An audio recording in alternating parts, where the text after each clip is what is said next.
They're magnificent. They're works of art. They're so beautiful, and it just brings you back to this other time when the value of art and education was the most important thing. And that is what makes Timbuktu so special.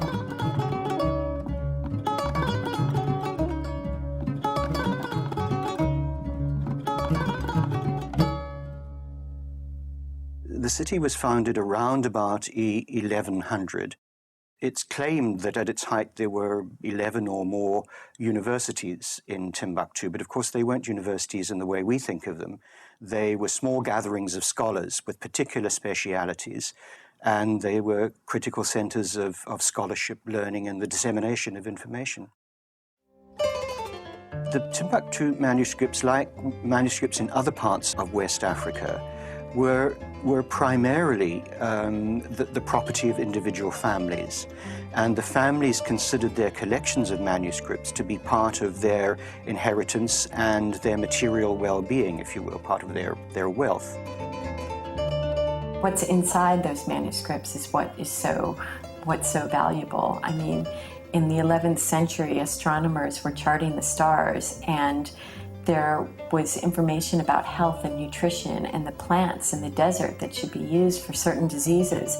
And actually in Bushbea, I arrived and there was a woman that was ill, and the chief of the tribe was going through one of the manuscripts trying to find, a cure for her.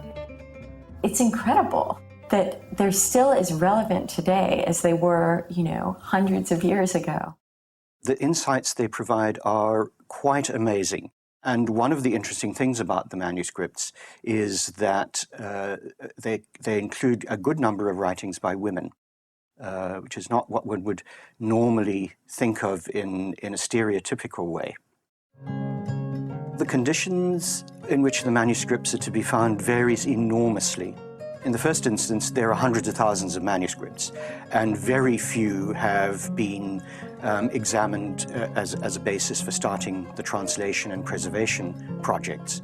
But a good number of them have been quite severely damaged by insects or by wear and tear, sand erosion, and bad handling.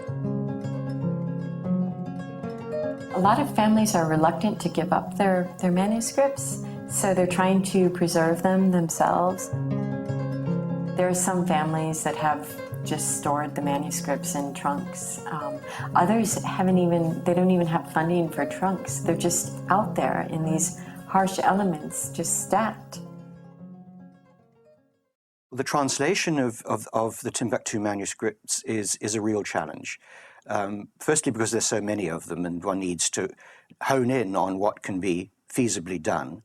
Secondly, because the script that is used is an old Arabic script and not the same as the contemporary script. And thirdly, the use of language is very different than it is today, just as is true in French or English or Dutch or German. And so one needs very special people who can undertake the translation, who understand the language, who understand the script, and many of those people come, in fact, from East Africa, around the Sudan. So that the challenges are many, but the rewards are far greater. The people that own the manuscripts view this restoration project with reverence. I mean, it's not lost on anybody how much knowledge is there. And the irony is that Timbuktu is really an impoverished place. A lot of that knowledge there in the manuscripts hasn't been passed on to the generations that live there now. And so I think that there's a real thirst for learning. People want to know what's in the manuscripts and they want them preserved. Making this information available, making the knowledge available, goes a long way to correcting the idea, firstly, that there has been no new knowledge generated in Africa, and secondly, that Africa has existed primarily on an oral and not a written tradition of scholarship. And these manuscripts show very clearly as we hope others will in West and East Africa, and even as far down the east coast of Africa as northern Mozambique, that there has in fact been a long tradition of written scholarship and historical record-making throughout Africa.